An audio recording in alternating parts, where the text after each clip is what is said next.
So, for me, the daily confrontation with fear has become a real practice for me since about three years ago. I went skydiving in Dubai, right? And skydiving is a really interesting confront with fear, right?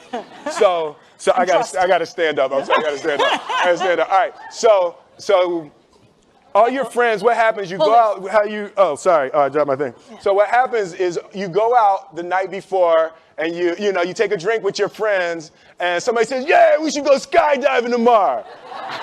And you go, "Yeah, we'll go skydiving tomorrow." Yeah. And you go, "Yeah." And everybody goes, "Yeah."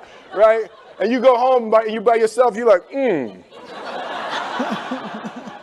Right? You're like, well, I mean, they was drunk too. Right? So maybe they not, maybe, I mean, we don't have to go. We don't have to do it. So then that night you're laying in your bed and you just keep, and you're terrified. You keep imagining over and over again jumping out of an airplane and you can't figure out why you would do that, right? And you're laying there and you have the worst night's sleep of your life, but you still have the hope that your friends were drunk, right? So you wake up the next day and you go, down and you say where you were going to meet and everybody's there. You're like, oh, shit. All right, cool. Right? So you get in the van and you don't know that your friends had the same night that you had because they're pretending like they didn't. They're like, yeah, man, my uncle's a Navy SEAL and, this is going to be great. I've been looking forward to this. And you're like, oh, my God.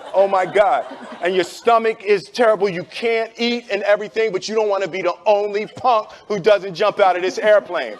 So you get there and then you have the safety brief. And you're standing there, and the guys will tell you, well, if the chute doesn't open, what's going to happen is well, why the hell, what could happen? That the chute wouldn't open, right? So you do a thing, and what you do is your first jump, you're attached to a guy who is going, he's going to walk you out. So you go, and you get there, and there's an airplane, and nobody's stopping. Everybody's still going.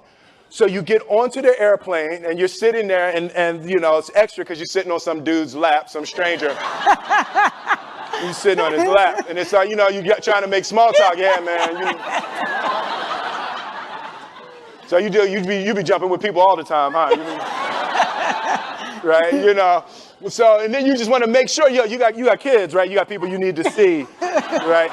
You just want to make sure he's serious, right? So you get in there. So everything's normal. So you fly and you go up to 14,000 feet, and you notice there's a light. It's red.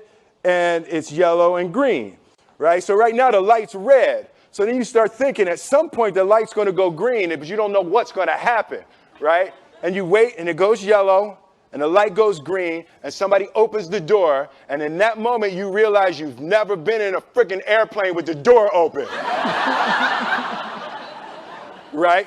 Terror. Oh, sorry, I'm spitting. Oh, sorry. No, terror. Right? So you go, and then, if you were smart, you sat in the back so you don't go first, right? And then people start going out of the airplane. And you go, and the guy walks you up to the end of the thing, and you're standing, and your toes are on the edge, and you're looking out down to death. And they say, on 3. And they say, 1, 2, and he pushes you on 2 because people grab on 3, right? Right? And you go, and you fall out of the airplane, and in 1 second, you realize that it's the most blissful experience of your life. You're flying, right? It doesn't feel like falling, right? It's like you actually are kind of held a little bit by the wind, and then you start falling, and there's zero fear. You realize that the point of maximum danger is the point of minimum fear. It's bliss. It's bliss, and you're flying,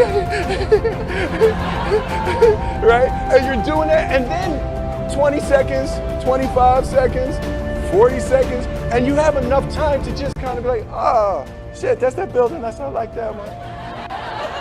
Oh, you can see the ocean.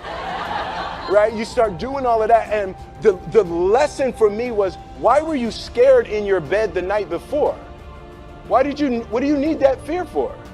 Just don't go. Why are you scared in your bed 16 hours before you jump? Why are you scared in the car? Why could you not enjoy breakfast? What did you need that? The fear is fear of what? You're nowhere even near the airplane. Everything's up to the stepping out. There's actually no reason to be scared. It only just ruins your day. You don't have to jump. And then in that moment, all of a sudden, where you should be terrified is the most blissful experience of your life. And God placed the best things in life on the other side of terror. On the other side of your maximum fear are all of the best things in life.